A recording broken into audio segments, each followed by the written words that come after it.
we should change any of the sign sizes of the signs. Once you start doing that and you start getting all of these big signs, then those properties that are residential are going to kind of disappear because they're going to have just the small signs and people are not even going to see those. I don't see any reason. We're very much aware there are small signs on any properties that are for sale in our area. People see those. I mean, you drive down the street and you see the small signs. There is no problem with seeing a sign for a piece of property that's for sale. And I would really, really reject and oppose increasing the signs on our properties. Comments? Kim? I agree, those little signs, we program our brains to look at things. We know that that's what's in our community, so that's what we look at. I don't have a problem looking at things on an individual basis, but I would like to hear from the special residential districts to see how they feel. I mean, they live there, so. I would agree. I think that there, in some cases where there are multifamily dwellings, I know in Burnt Store Isles, I thought about this. I'm thinking, gee, I don't know if I'd want to see big signs like that, you know, great big signs along the street. So asking the Burnt Store Isles and PGICA for their input is a good thing. Yeah, thank you. The issue of signage is one that every time something like this comes before you, I have to give my little spiel. Our federal courts in this district have some very unusual ideas with respect to signs and how you cannot regulate signs on the basis of content. And in the past, where we've made some accommodations for the real estate industry with respect to signage, we have made as a special finding in those ordinances that this was because of the economic downturn and the unique need for helping the economy, in my hope that if we had got challenged, that would help us maybe defend ourselves. But if we are going to increase the size of signs for residential uses, we're going to need to increase the size of signs for any other use. And I want you to take that into consideration when you move forward with an ordinance amendment.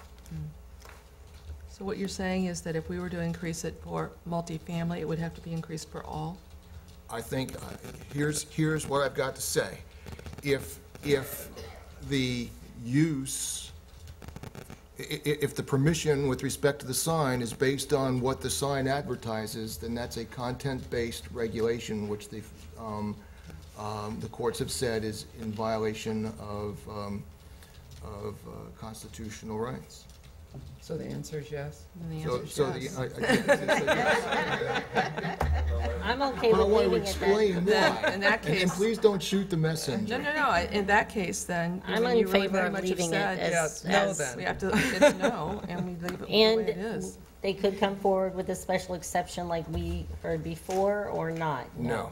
We need to stop that because the economy's turning around.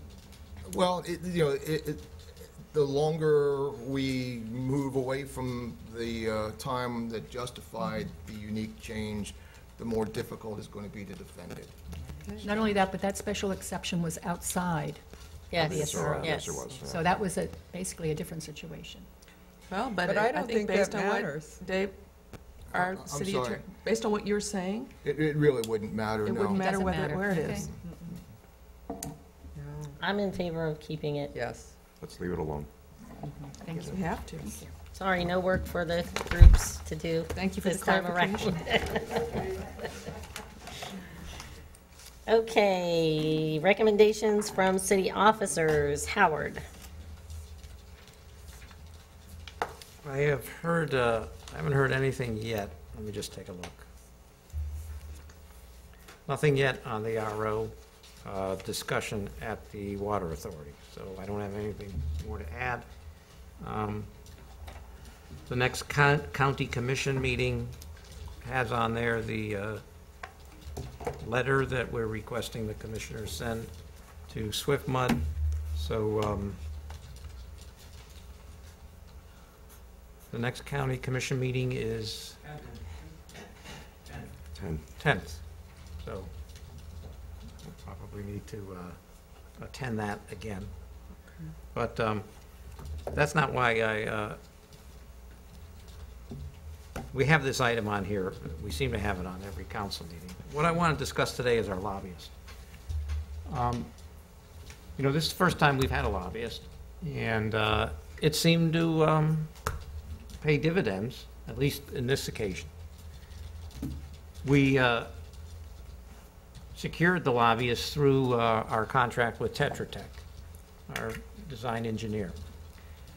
If we want, now that contract is over with. I mean, that contract ran through the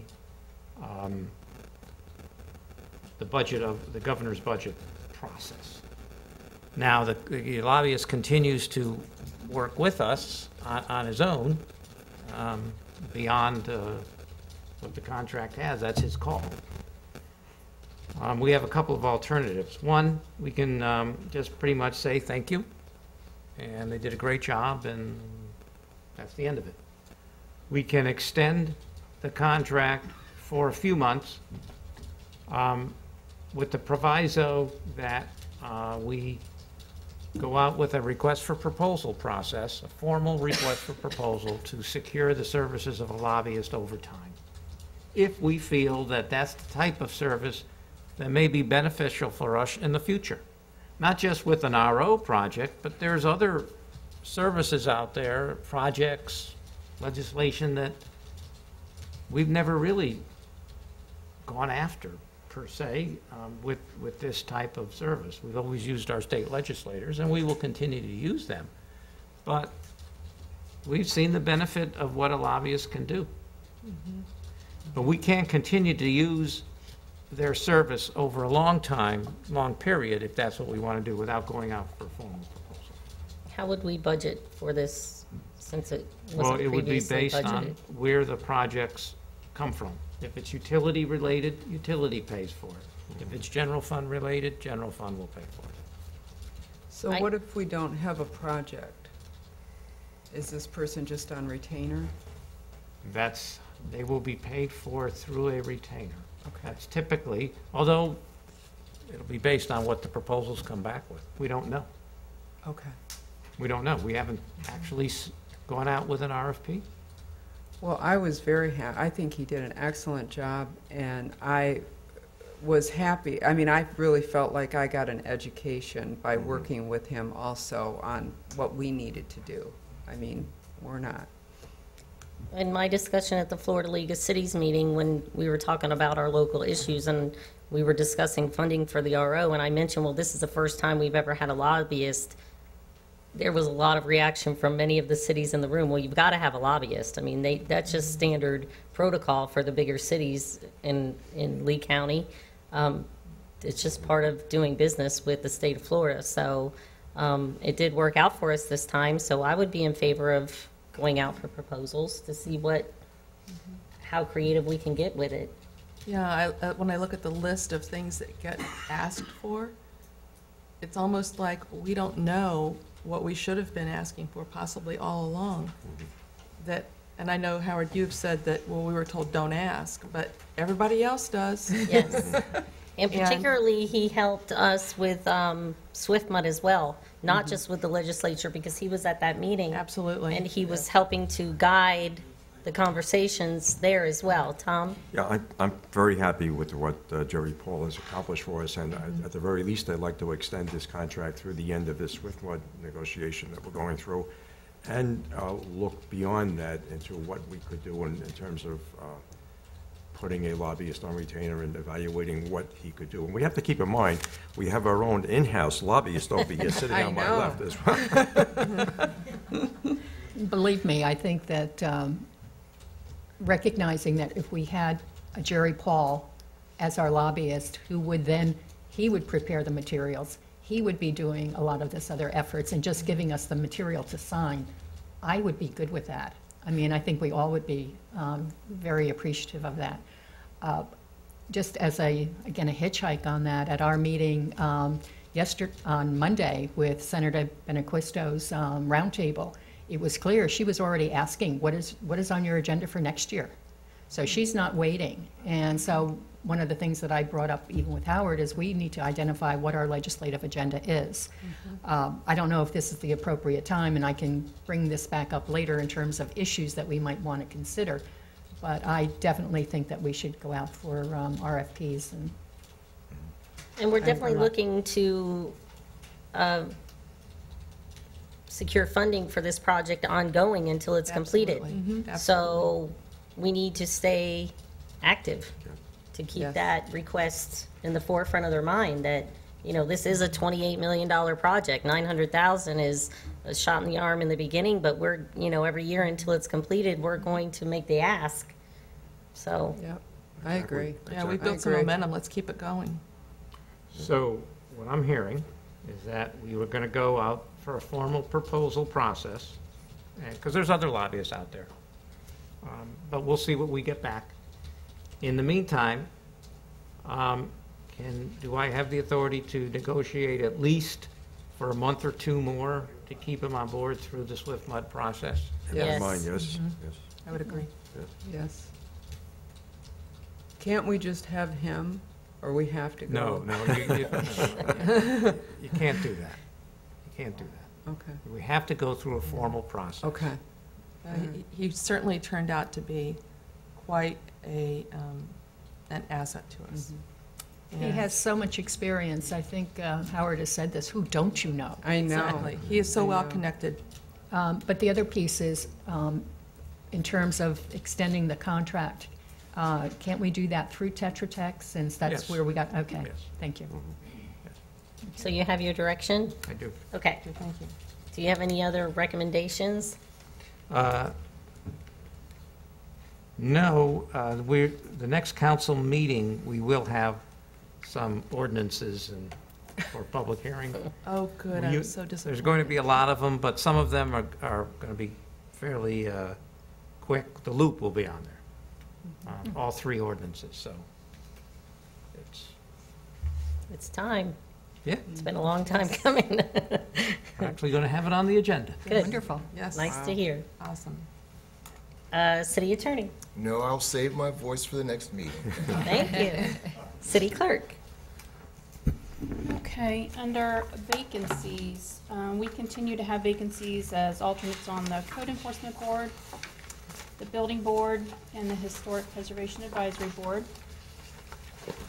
Under nominations, we have an unexpired term on the Punta Gorda Housing Authority, and we have 3 interested parties who are eligible to be nominated. I see 4. Is that not correct, on the Housing Authority? We have 4, yes. Four. Okay. Mhm. I'd like to nominate all. Second.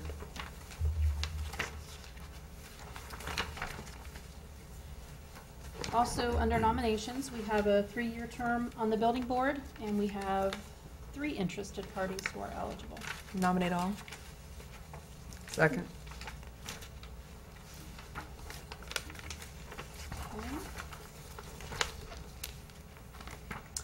Under nominations, the last one we have is for the Planning Commission. We did have 3 individuals, but Mr. Council has withdrawn his name for consideration. So we have 2. I'm sorry, we did have, I'm We sorry. have Mr. Zapke. 4. We had 5, now we have 4. And they are all eligible for nomination. Nominate all. Second. Second.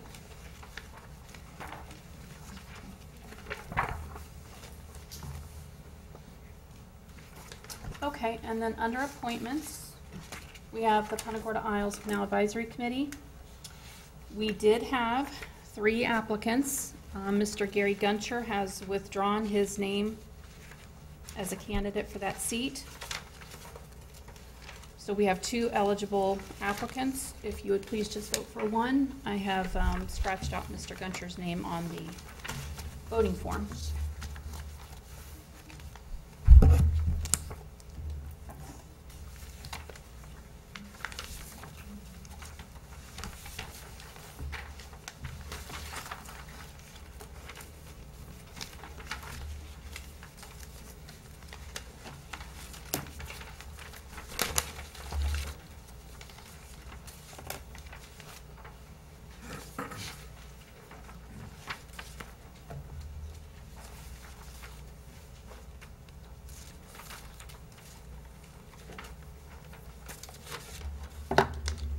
Forgive me if I mispronounce his name, but the appointee is Mr. Thorndicraft. Thank you. Congratulations. Congratulations. Thank you. Congratulations, Mary. And that's it for me. That's it, thank you. Policy and legislation, I don't believe I have anything. I have nothing written down for you. We're clear. Then we'll go to council member comments, and we'll start with Nancy. I've been thinking about this. Our first meeting when we come back from our recess will be on Wednesday, August the 13th, a day that will go down in infamy in Punta Gorda. I know that we're not having any celebration, so to speak, but it seems like it's been a 10-year process of revitalization of our community, and it seems like we should do something. And I'm not sure totally what that something is, but I was thinking possibly here at the council meeting might be an appropriate time for us just to recognize, perhaps it's a proclamation, recognizing all the partners that have been helping our community over the last 10 years in this process, through a proclamation asking them to be here, something simple, but at least we're doing something formal to recognize everyone that's been a partner with us. Have you talked to the chamber at all? Well, I know the Chamber's doing a 10-year celebration because they're 10 years old. Team Well, Punta they're Gorda's doing something at that's the 10 Stone years Crabs old. game? Yeah, I was going to tell her that. Yeah, but I don't know why we couldn't do something here. Well, what I was getting at is that they're trying to put a list together of people, like persons that were instrumental in In groups. Yes, and groups with Hurricane Charlie and the revitalization. So I believe they're already working on some type of list. So you may want to work with them and just see if there's an overlap, or, put your heads together so everybody's included and covered. That's a way we can get the list together, but I would at least like for us to, as a council, as a city, to I recognize. think a proclamation would be very nice, and to invite those individuals here to be recognized. But, yeah, we can check with the chamber, because if they're putting a list together, then that's a good source of who all might it be. But I know Howard's presentation, results through collaboration, identifies just about everybody that has been It involved. does. Good thing we put the video monitor out in the hallway, because there'll be a lot of people here. I'm okay with a proclamation. I am as well, that's fine. Okay, me too. Great. Anything else? No, that's it. Thank you. Yes, that is, I did speak with John Wright and Patty, and John and I are working on that project Okay, you're illumination. working on it, okay. And part of that, one of John's suggestions was the Stone Crabs game, which they have fireworks. And so they've offered to, it's their 10-year anniversary, and he was saying the 10 years of Charlie. And so we would be raising money toward our project illumination for lighting and that type of thing. So it's really the same thing you're talking about. So maybe our proclamation is that will be, whatever day. And then, but that was the same thing. He wanted to have everyone come to the game and recognize everyone for their contribution to the And what- revitalization. When does that game? Well, I can't August remember. 9th. Yeah, 9th. I believe it's a Saturday. July, August. Oh, I went too far. August 9th is a Saturday. Yes, Yep. it's Saturday. But details to come Yes. for that. But, I mean, it's a similar, great minds think alike. I guess so. And I just wanted to thank Carolyn for all your work you did. You really, really did a lot of work on that RO plan. Really a You team really effort. are our lobbyist. Thank you. I just have something really quick, personal. My nephew came back from Afghanistan the Thursday before Memorial Day, and it was really cool. He came into Tampa International, and a bunch of his fraternity brothers, he's a FSU Pike, which is Pi Kappa Alpha, they showed up at the airport for his homecoming, and it was really cool to, that he's back and he's safe, and it was Memorial Day. Well, one of his fraternity brothers, I don't think he's a film student, but he put together this video, and what happened was my nephew set this whole thing up at FSU where he surprised his girlfriend, and she had no idea that he was back in the States. And so they set up this whole fraternity party, and it was a big fake because it was him coming to see her. And his fraternity brother made this video, and it's on YouTube, and it has 350,000 views. Wow. Wow. So Really awesome. if you go on YouTube, you can find it under FSU, Pike, Soldier, Surprises Girlfriend. It's under something headed that way, but it turned out to be a really, really neat video. It made the Lakeland Ledger, it made the Tampa News, so it was pretty cool. Sounds like I it's got cut out of it, but other than that, They know who you were. my mom and my daughter made it in the video. I fell got on the- cut out. You fell on the, was it the editing room floor? I'm in there, you just can't see me. sounds like it's getting more hits than the Punta Gorda City Council meetings. We're working on it. We need to get, No, thank you. Yes? Oh, you gave them all. I did, we talked about it. I would like just to report on the meeting that we had with Senator Benequisto at the luncheon. Not wasn't a luncheon, it was a roundtable meeting. I did distribute the number of individuals there. Only Nancy and I were the two that were from Punta Gorda or Charlotte County, so everyone else was Fort Myers. But at the meeting, it was clear that, as I mentioned before, that she just did not want to review the accomplishments, although it was on the day and we were waiting for noon, in which she knew the governor was signing the budget. But all of her initiatives that she put forward were funded. None of them got Nice. vetoed. They got funded with something. But what she did indicate during that meeting, she wanted to hear about next year. She wanted to find out what were the issues that were, again, high on everyone's list in terms of what should be done. And so I really suggest that we start thinking about our legislative agenda. Interestingly, she indicated that the $900,000 was a good amount of money, that we came in a bit high with our request. And so I was a little bit surprised because she had told us, well, check with Senator Negron. He's the person that's in charge of appropriations for the Senate, so check with him. And of course, when our staff checked with him, he said, go for it, go for the $7 million. So that's what we did. So I said, well, is it appropriate for us now to go back and, do another ask? And she says, oh, yes. She says, but you might want to be a little bit more modest. And I said, okay. And she said, like, maybe 3.5 million. I said, okay. So I think that we're getting information from them. Again, at the time, she didn't want to give us any number. Representative Roberson didn't have a number, but I think we did very, very well. It was also interesting in her discussion, and as people were reporting, she's interested in the big picture. Obviously, the Caloosahatchee and the Okeechobee were big issues for the water issues for our region, for the Southwest Florida.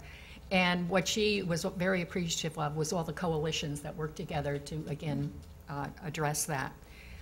Also, as people were talking, she was also interested in, like big issues in terms of the healthcare issues in our state, the whole Medicaid and what that impact is going to be on us.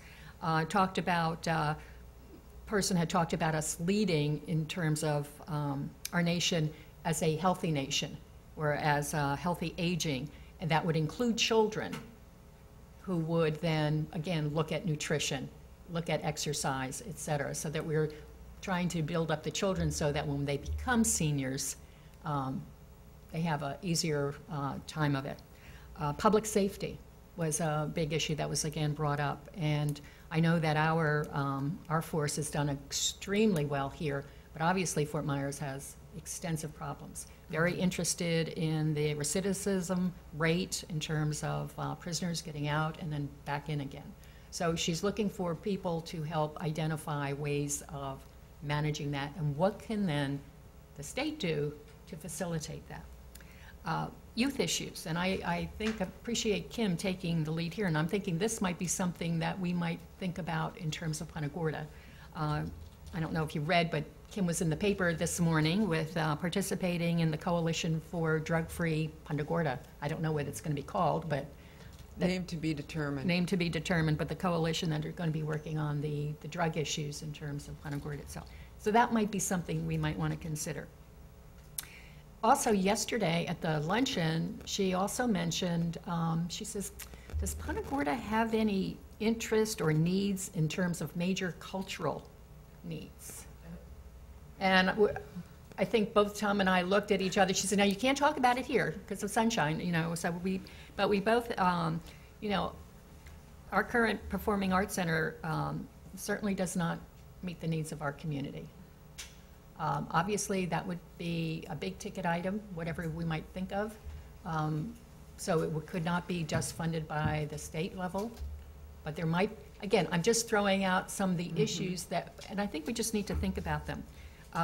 When we heard from the other mayors and the other council members, Cape Coral, they have a pre-platted community, similar to Charlotte County. They are now working with the legislature to modify the legal issues and the laws regarding platted areas.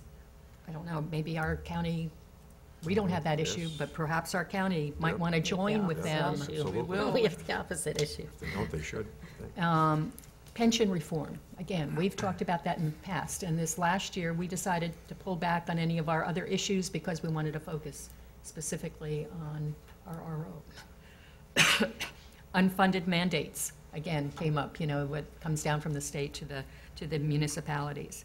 Also was noticing that in terms of safety on our roads, it was interesting yesterday, Senator Dietert kind of poo-pooed the idea of supporting anything at Burn Store Road, seeing that as a county issue rather than as a state issue, and yet it is an evacuation route. Now, that's on the MPO list, but I'm not sure that that shouldn't be something we might want to think about in terms of the state. Cape Coral definitely feels it should be on the state list, because they brought it up. That's right. And so when they brought that up, I'm thinking, well, here's something, again, we might be able to, again, join forces even with Cape Well, Coral. they feel it's so because it's an evacuation route. Right. Well, that's why the MPO has been working on it, so. But those were just some of the thoughts. FGCU and Edison both had their presidents there and talking about, of course, they were given big chunks of money for infrastructure. But I also wanted to know from them in terms of, okay, what are you doing to come up to Punta Gorda, to Charlotte County, to help with our workforce development? And they said they're going to be here, and obviously Edison is. FGCU has the big, It's now Florida Southwestern As of State July, College. on July 1st. Thank you. July Yes. 1st it will Soon be. to be. Yes. yes, yes. So I don't know what we have to say, FSU, is that it right? FSSC. That's what they're going. No, they're going with FSU in terms, or at least that was on the cap. FSW. FSW. Oh, FSW, Florida West. Southwestern. Florida Southwestern. FSW. FSW. and Although it's- Southwestern is all one word, I thought. It is, but Oh. it's still on their, Okay. on On their their caps. logo. Oh, Yeah, and their logo, Buccaneer? FSW, and then Okay. the Buccaneer It looks better. is purple and Teal? teal, yeah. But I think our Economic Development Task Force should, again, keep tabs on that. Yes, along with President ECEC. Albritton kept saying, "Go Bucks." So who attended the governor's Luncheon. stop here at Ultratech? I was there with Okay. Nancy was there. I was there. Yeah. And how did that go? Was that, It went fine. It was a campaign stop by Okay. the governor announcing the number of jobs that have been It created. became apparent once I At got there, like, oh, this is a campaign stop. This is not really, and I had a comment from someone like, well, that doesn't bode well. He didn't mention anything to do with any of the money that was being asked for, that was forthcoming, like the RO plant or whatever, that would have been a prime opportunity to say something. And I said, well, I think that he's really singularly focused here. That's not what this is about. This isn't about, I'm glad to bring you this, because he's not done with all that. right, he wasn't at the time, yes. Yeah, Right. I had asked Representative Roberson if it was a good time to maybe nudge the governor on our appropriation for the RO plant, and he said, we have it covered. So that was worked out pretty well. Nice. Anything else, Carolyn? That's it. I think that, listening to the conversation and knowing what we know now and using Jerry Paul is an opportunity for us to get the advice and counsel of a lobbyist on the way that putting forth any new ideas, things that we want to ask for in the future. It would help us shape that. So I think it I was- think it helps us stay individualized too, because I go to the League of Cities, and a conversation that I had there was, what is Punta Gorda's main issue? Well, it's funding for our RO plant because of water quality. So we're in the water quality boat with you, although they're talking about lake releases from the lake and Caloosahatchee. Our deal is water quality too, just in a maybe a different variation. And somebody at the table said to me, "No, think regionally." And I thought, you just asked me what is Punta Gorda's well, and issue, and when I provided it, it wasn't regional enough in their mind. So that's really why we need to be represented as well, because they want us fighting for the lake releases and the Caloosahatchee and their water quality as far as the Gulf of Mexico type of thing, but we're in the water quality boat as well, I feel like. So in some cases, some of the issues that were brought up on Monday were symptoms, and so it's talking about children and people, the children that need food, and it made me think of the great job that our Backpack Kids team does, but it's our United Way has done this study that really indicated that there are a lot of symptoms, but the solution is really economic development. So we were able to bring that up on at the meeting, that the solution is economic development, and which is not just giving away things, but it's also getting rid of codes and ordinances that get in the way of. And I think that's what the legislature has worked on this past year significantly, so. thank you. Okay, now let's move into citizens' comments. 3 minutes, and please state your name for the record. Does walking time count? No. Your name doesn't even count. As soon as you say your name, I start the timer. Ray Rose, representing PGICA. At the time that the city adopted the projects for the extension of the sales tax, the board of PGI endorsed wholeheartedly the city's choice. Feel kind of obligated to come to you to say that right now we're seeing a strong reaction or perceived reaction, I'll put it that way, in the community, that people that were really adamant in support of the sales tax are backing off, and particularly because of the $36 million for the Justice Center. It's not the 8 years. The feeling is that there's other ways that could be funded, that it was inserted outside of the process, and that we're seeing more and more money poured into either the Sheriff's Department or the Justice Building, and it didn't really fit the full tune of it, and I felt obligated to come forward to tell you. And I think personal suggestion, a couple of things, is either the commissioners need to reconsider and go back to the 6-year in the original proposal, or else there is going to have to be one whale of a campaign to convince people that the Justice Center is justified as part of the project. Other than that, I really am concerned that this proposal is going to fail. Thank you. Thank you. Thank you, Ray. That was only 1:30, so you did good. Good morning, Patty Allen, General Manager, Fisherman's Village or Fishville, whatever side of the fence that you're on. I had to put that in there. Good morning, Headfish. Yeah, Headfish. I just wanted to comment and give you an update on our One Community, One Message brochure that we have. I know I send this to the council members. My marketing director, Kathy, has been going to various amounts of trade shows giving these out, and they are a huge, huge hit. We also gave some, I believe, 100 to the Maritime Committee to send out to the different boat clubs, Sarasota, Venice, to get people to come here with their boat club. So this is a great tool. I thank you for your support, your continued support, and we're moving on to the next step, which is our toolbox. So more to come, so thank you. Thank you. And I just want to mention, too, yesterday at the luncheon, I brought a number of them and distributed them, and a lot of people hadn't seen it yet or wasn't aware of it. So it was, again, they all thought it was beautiful, and I kept telling them, this is a, volunteer effort, and identified you all, so thank you again. The realtors that were there were scarfing them up. Jay Buckley, Punta Gorda Butters Alliance. Just sort of as a trailer on that, we've hired, as you may or may not know, a new webmaster. She's done a fantastic job. I would suggest that you visit our site. She's added Facebook to it, and as of yesterday, we had a meeting, and she is integrating. I don't know. I've got the terminology wrong. I'm not a techie, okay?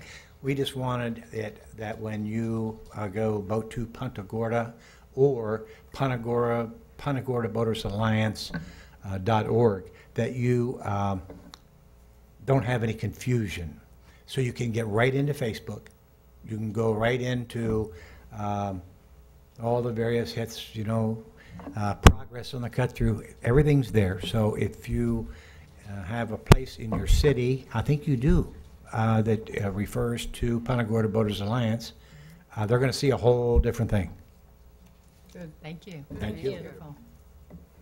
Any other citizens' comments? Seeing none, we are adjourned. Yeah, we didn't even